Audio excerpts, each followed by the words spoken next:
Des de la derrota del 1714, Catalunya ha estat espoliada com a territori conquerit i vençut. Amb el Tractat de Nova Planta es crea un impost anomenat cadastre que iniciava el maltractament fiscal que encara perdura. El cadastre es va imposar per obra del primer intendent José Patiño. Va ser un càstig producte de la derrota que multiplicava per 7,3 la fiscalitat directa dels catalans. La pressió fiscal es va traduir en nombroses ocultacions de béns i fraus, com el de traspassar fictíciament finques eclesiàstics per no haver de pagar.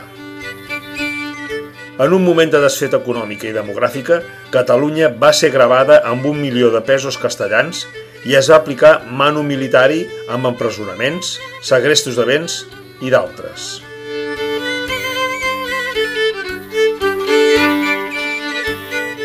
Un cop acabada la Guerra del Francès, el panorama econòmic era desolador. Catalunya va recuperar la potestat d'encunyar moneda, però no va tenir cap especial incidència. L'any 1813, Catalunya tenia 1.200.000 habitants i era una gran potència industrial. La política centralista del general Espartero efectuà una reforma tributària per malmetre els productors catalans. Va obrir les portes als teixits britànics, competidors dels productes catalans. El sector cotoner era el més amenaçat i el novembre de 1842 els burgesos i obrers es van revoltar a Barcelona contra el regent. Espartero va bombardejar des de Montjuïc i va sufocar els túmuls. L'any 1899, els gremis de Barcelona van decidir donar de baixa els comerços per evitar pagar impostos. La peculiar vaga es va conèixer com a tancament de caixes. El ministre de Gràcia i Justícia, el català Manuel Duran, va dimitir arran del tancament de caixes i en tornant de Madrid va dir una frase premonitòria: «No ens entendrem mai». En el capítol d'inversions, el contrast era esfereïdor. A Madrid, només amb el canal de Lozoya, que proveïa d'aigua a la capital, es van invertir 100 milions de pessetes, més que totes les obres fetes a Catalunya al llarg del segle. L'any 1890, Catalunya aportava el 27% dels recursos, tot i no ser només el 10% de la població. L'espoli era de 4,6 milions de pessetes.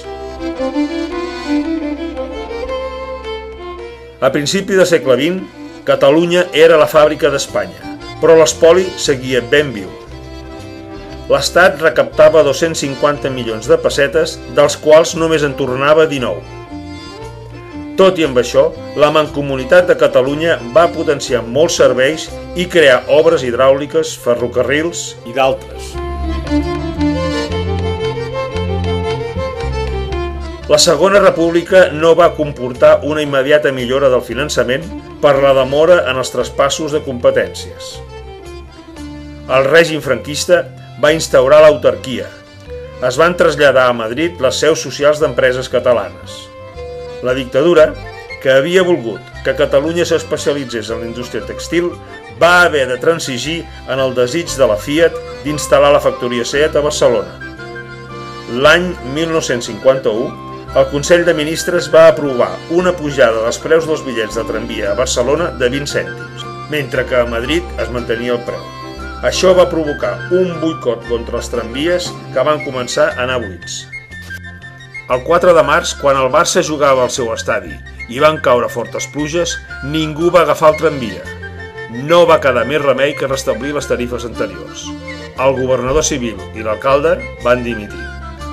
L'any 1956 teníem un dèficit fiscal de 4.372 milions de pessetes, només a la província de Barcelona.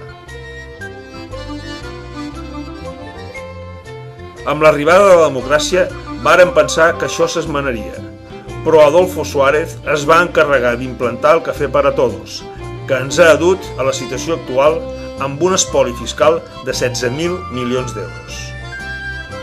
Ara la crisi ens ofega, però l'espoli continua i el poder de la Generalitat de generar ingressos o reduir despeses és tan limitat que l'única solució és recuperar el que és nostre. Ara és el moment d'aturar-ho pel bé dels nostres fills, per la supervivència de Catalunya.